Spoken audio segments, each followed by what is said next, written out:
Hey everyone, so I'm back.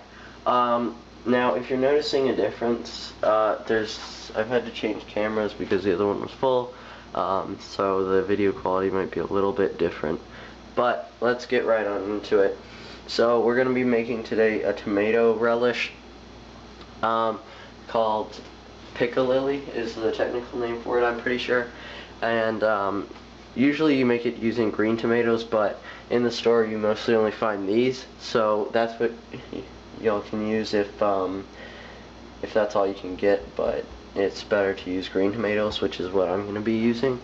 And so you're going to want to cut up 9 green or red tomatoes, 1½ green bell peppers, a half of a red bell pepper, 1 onion, and 2 cherry tomatoes.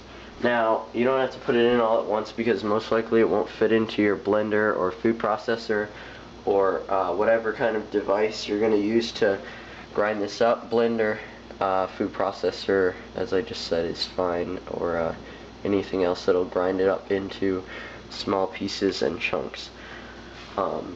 So, yeah. Now, you're going to want to grind this up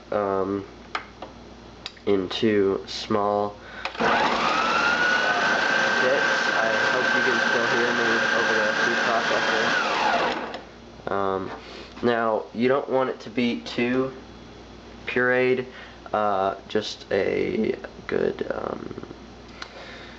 puree. Leave some nice big chunks in there. As relish, it has not big chunks, but still chunks that when you put it through a sieve, it won't just all spill out, because it's like a relish, and relish is like that. So so you're gonna want to do that.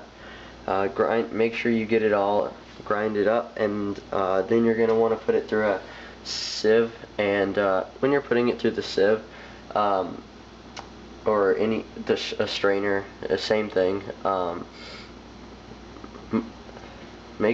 Put a spoon back and forth in it, and so the liquid comes through, because most of the small chunks of the bell pepper and tomato will get stuck, which will prevent the juices from straining out before we move on to the next step. So get all that blended up and strained, and then we'll be back. Okay, so now the next thing you're going to do, I've strained my my tomato and the rest of the stuff mixture. It's hard to see here, but the lighting's a little off, but the green stuff right in here is that. And then you're going to add 1 2/3 cup of white sugar. Sorry, I was just clarifying to make sure you heard that. And a tablespoon of brown sugar. Okay. So now, once you've done that, we're going to add our seasonings and vinegars. So, we'll start off with the vinegars. You're going to add 1/2 cup of red wine vinegar, and just a little more than 1/2 cup. So, if you want to be exact, like 1/2 cup and a tablespoon about. So, just measure that out. Okay, so 1/2 cup red wine vinegar, a little more.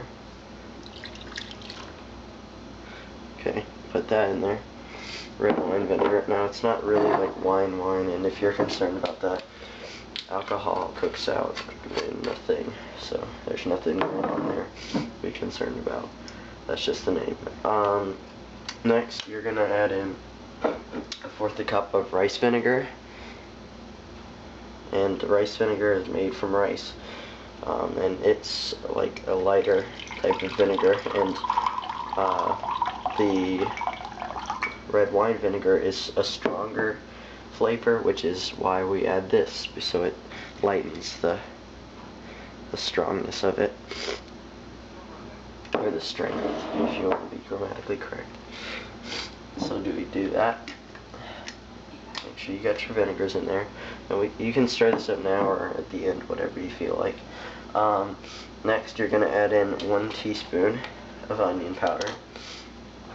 Just a little of that. 1 teaspoon of onion powder. And then also, you're going to do 1 teaspoon of garlic powder. Garlic just like adds a good taste to pretty much everything. I put a little in my Alfredo, and it works well in this too. Oh, a little too much. There we go. So add that in there. And you can alter this if you don't like any of these, or if you want to add your own flavors that you think. Doesn't matter. I mean, it might matter in the taste, but you can do whatever you want. Next, you're going to want to add 1 tablespoon, excuse me, I've got a cold, 1 tablespoon of celery seed. It's just celery seed. I'm trying to cover up the trademark label. Celery seed, it's just that. Okay, so the next thing you add is a tablespoon of ground mustard. And I'm going to try and do this real quick before the video stuff runs out on the thing, because I don't have enough data storage. So you've got what we added so far. Add the ground mustard, the tablespoon, and then you're going to stir it all together. And the next thing you're going to do